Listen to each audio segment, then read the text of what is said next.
만세전. 나중에 놀래겠는데? 5분만 쉬고 올게라고 해놓고 시간이 몇 분 안 남아있고요. 막 이렇게. 자, 아무튼 영상섭의 작품이고요. 자, 되게 중요한 작품입니다.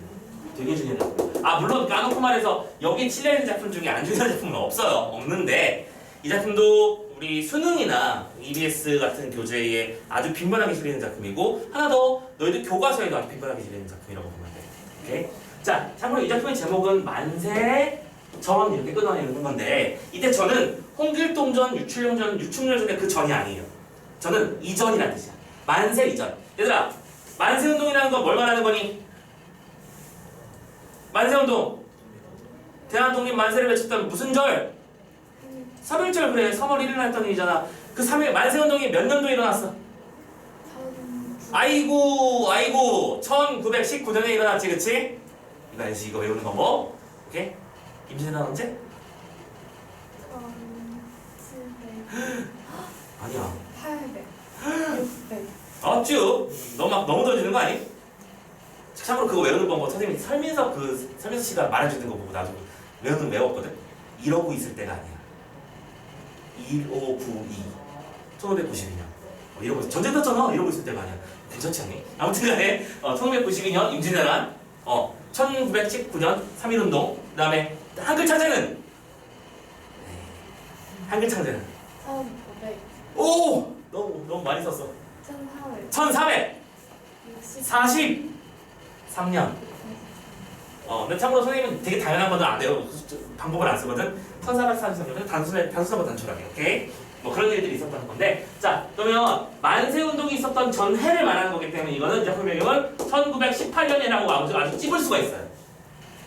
1918년에 우리나라 사회 모습을 그리는 건데, 자, 우리 영상섭이라는 작가가 나오면 여러분들 같이 연관 키워드 검색어로 같이 올려놓는 거 많이 있어요. 풍자문학의 대가셔. 오케이. 자, 디테일하게 하자면 이 작품은 워낙 깊이 있게 많이 들어가야 되는 작품이라서 일단 이 작품도 아까 금소회의처럼 전반적으로 우리가 좀 기억해야 되는 사실 몇 가지로 정리를 해드리자면, 참고로 이 작품은 1918년이니까 당연히 무슨 강점기? 일제 강점기지. 누구의 지식인의 어떤 삶의 모습을 그리고 있어. 그런데 중요한 건 이 작품은 풍자문학이라고 했었지. 등장하는 모든 존재가 풍자의 대상이 된다는 거야. 그래서 잘 봐. 일단 이 작품의 풍자의 대상 써드릴게요. 풍자의 대상은 바로 일제 그 자체가 먼저 풍자의 대상이 될 것이고요. 그 속에서 힘겹게 살아가는 힘겨운 삶을 살아가는 우리 민족도 될 수 있어. 그리고 그 모든 것이 지식인의 우리 주인공의 눈에 비치게 되는 거야. 그런데 빨간 펜. 결론적으로는 그런 모습을 바라보고 있는 이 지식인도 뭐의 대상이 된다? 풍자의 대상이 된다. 이 작품의 특징이야. 오케이? 뭐하지 않는? 행동하지 않는 지식인. 자, 풍자의 대상 3개가 다 잡혔죠? 오케이? 이 작품에 등장하는 모든 요소가 풍자의 대상이라는 거야. 알겠지? 일제 그 자체, 그리고 우리 민족, 그리고 그 안에서 아무것도 하지 않는 지식인까지 모두가 비판의 대상이야. 일제는 왜 비판의 대상일까? 착취하고 수탈하는 자니까요. 그럼 우리 민족은 왜 비판의 대상이 될 수 있는 거야? 너무 바보 같아서요. 이 당시에는 어떤 일도 있었냐면, 얘들아 봐봐. 선생님이 이렇게 하다가 여기에 하고 배웠어. 그러면 이제 이게 막 녹슬고 있었단 말이야. 자, 상식적으로 생각해봐. 녹슨 데에다가 손을 배웠으면 나는 어떻게 해야 되는 게 정상이니? 그렇지. 소독을 한 다음에 병원을 가거나 거꾸로 병원에 가서 소독을 하고 지금 파상풍 조사를 맞고 이런 행동을 해야 될 거 아니야. 근데 그 당시에는 어떤 일이 벌어졌었냐면, 다쳤어? 다쳤을 때는 된장이 직방이지. 된장을 발라봤단 말이야. 된장은 처발처발했던 시절이란 말이야. 그래서 아무렇지도 않은 이유 때문에 사람이 죽어요. 오케이? 눈 옆에 벌이 쏘여가지고 아파가지고 벌이 쏘는 자리에 이렇게 된장을 발라놨는데 그 된장 바른 자리에 썩어버리잖아. 썩어서 눈을 침범해가지고 눈이 썩어서 실명되고 그런 이상한 일들이 벌어졌단 말이야.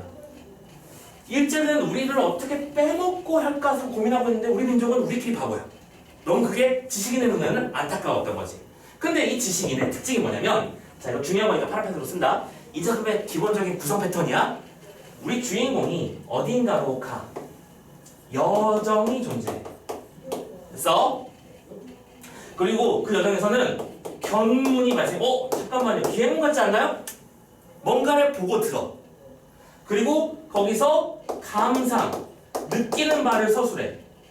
이 패턴이 계속 반복돼. 근데 문제는 이 녀석은 이게 반복되고 끝난다는 사실이야. 생각해봐. 내가 지식이냐? 사람은 윤리적인 삶을 살아야지. 오케이? 지나가는 행인이 지나가는 어린아이가 길에 넘어져 있으면 이렇게 세워주고 부모님 어디 계시냐고 물어보고 경찰서에 전화하고 난 그걸 알아. 오케이? 그러면 내가 그렇게 해야 한다는 걸 배웠으면 내가 어떻게 해야 돼? 행동도 그렇게 해야 되잖아. 근데 우리 지식인은 뭐 하느냐? 행동은 절대 하지 않습니다. 무슨 얘기인지 알겠음? 오케이? 자, 그럼 내용을 읽어봤으면 아시겠지만 이 장면의 내용 선생님이 그냥 썰만 풀어볼게요. 우리 앞부분에 나온 내용이 뭐였냐면 누군가 사람들이 얘기하는 장면을 보고 있었지. 그리고 그 사람들이 하는 얘기가 뭐였어? 촌에 들어가서 어떻게 한국 사람들, 조선 사람들을 돈으로 사와가지고 광산 같은 데 팔아먹는가, 그 방법을 내고 이야기하고 있는 거야. 자, 그 방법을 들었다면 이 지식에 대해서는 아니 당신들 어떻게 그럴 수가 있어! 라고 화를 내든가. 오케이? 그 얘기를 알고 그 사람들에게 뭐 경고를 해주든가 뭔가 어떤 행동을 취해야 될 텐데 얘가 하는 일은 뭐야? 얼굴을 붉히고 있으면 끝이야. 행동하지 않습니다. 아시겠죠? 넘어가시고 봐봐 얘들아, 중략 부분 바로 윗줄에 보면 나는 한 세 번째 줄 볼게. 나는 여기까지 듣고 깜짝 놀랐다. 그 불쌍한 조선 노동자들이 속아서 지상의 지옥 같은 일본 각지의 공장과 광산으로 몸이 팔려가는 것이 모두 이런 도적놈 같은 협작 불황배 술중에 빠져서 속아 넘어오는구나 하는 생각을 하며 나는 다시 한번 그자의 상판대기를 쳐다보지 않을 수가 없었다라고 돼있지. 뭐하고 있는 거야? 노려봤다는 얘기야. 거기서 아무런 행동도 하지 않아요. 참고로 이 노려보는 건 노려볼 수 있습니다. 왜냐고요? 여기가 지금 배경이 모니탕이거든요. 김이 띄어서 앞이 안 보이니. 알겠지? 그러니까 보이지도 않는데서 혼자 노려보고 있는 거야.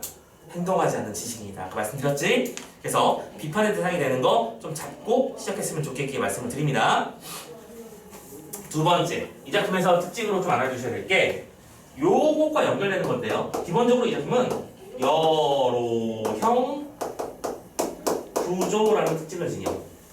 이 작품은 계속해서 공간이 이동이 되는데요. 여기다가 요거만 좀 붙여놓을게요. 이 여로형 구조 중에서 이 녀석은 원점 회귀형이야. 자, 판단 들어가 볼게. 참고로 이 작품의 시작은 일본입니다. 오케이? 이 작품의 주인공인 나는요 일본 유학파 출신이야. 오케이? 그런데 조선에서, 즉 서울에서 연락이 와. 야, 너희 마누라가 아파. 죽게 생겼어. 야, 빨리 와봐. 라는 정보를 받게 돼요. 오케이? 자, 참고로 근데 나는 그 여인네와 한 번도 제대로 인사를 나눠본 적이 없어요. 근데 내 아내다? 왠 줄 알아? 바로 전 근대적 사고관. 남자가 일을 하려면 집안이 존재해야 되는 거야. 왜 되게 조선시대스러운 어떤 가치관 있잖아. 참고로 이제 여러분들 문학작품들을 읽어보시면 아시겠지만 우리 주인공들이 보통 벼슬을 받으려면 반드시 아내가 있는 상태여야 돼. 자기 집도 없는데 무슨 남자가 일을 해, 이런 느낌이었거든. 이해됐어? 그래서 얘가 유학을 떠나겠다고 했더니 집안의 어른들이 야 그럼 결혼을 하고 가야지 하면서 결혼을 시켜버린 거야. 이건 뭐 에이 모르겠다 하면서 그냥 결혼해버리고 간 거야.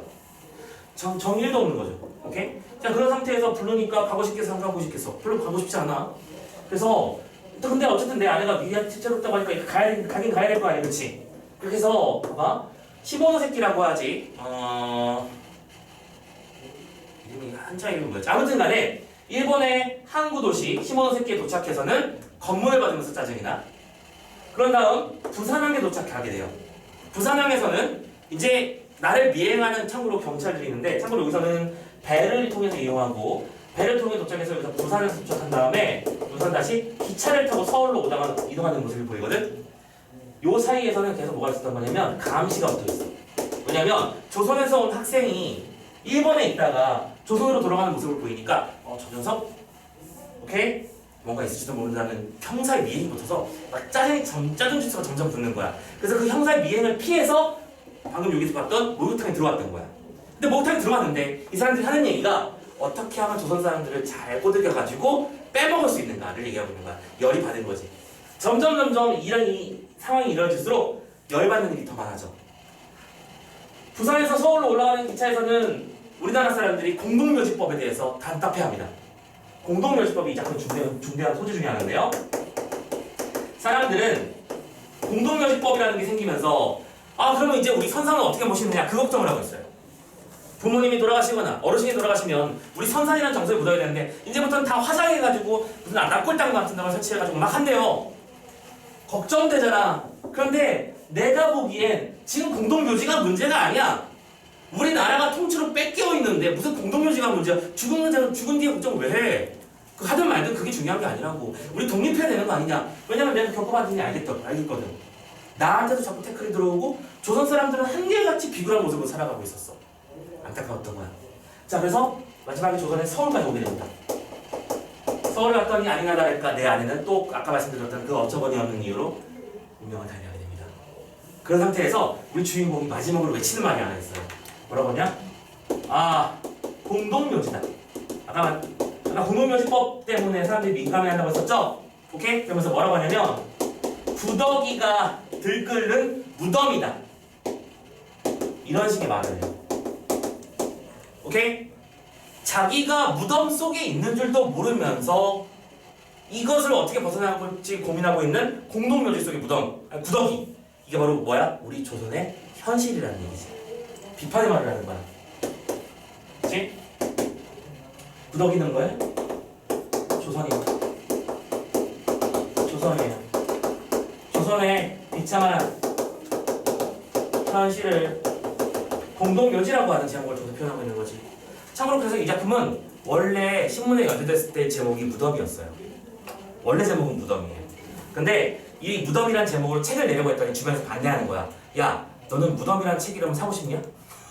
책 제목이 무덤인데 사고 싶냐? 안 산다. 만세전으로 가자. 그래서 우리가 알고 있는 만세전이 된 거예요. 자, 그러면서 우리 주인공은 어떻게 하냐면 다시 일본으로 돌아가면서 작품이 끝납니다. 결국 바뀐 건 아무것도 없죠.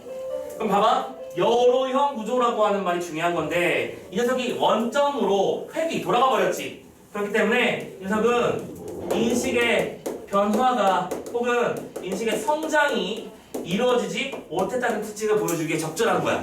다시 원상태로 돌아간 거잖아. 됐어요? 자, 그런 비판의 내용이 담겨있는 작품이라는 거 염두에 두시면 좋겠고요. 자, 선생님이 지금 질문을 다 읽진 않았습니다만 그리고 문제를 풀진 않았습니다만 아까 선생님이 팔굽혀 펴기 얘기한 거 그래도 뭐 쓸데없는 얘기는 아니었길 바라고요. 이게 꾸준함에 대한 얘기를 했던 거라고 생각했으면 좋겠고 어쨌든 일단 오늘 수업은 여기까지 해서 마무리를 짓도록 할게요. 자, 아까도 부탁드렸지만 다음 시간에 오실 때는 그러면 어디 보자. 현대소설 3번 작품 그리고 시는 5번 작품이 맞나? 그럴 거야. 각각 풀어오시고요. 문법 풀 마음을 준비하고 오세요. 아마 쉽지 않을 거예요. 조금 돌릴 것이야, 그치? 염두에 두고 오시고 요거 나이는 하던 대로 풀 준비해서 오시면 되고요. 어휘는 5회, 독서 테스트도 5회가 진행될 겁니다. 자, 정리되시죠? 고생 많이 하셨고 자, 다음 주에 이어서 보도록 합시다. 들어가세요. 네.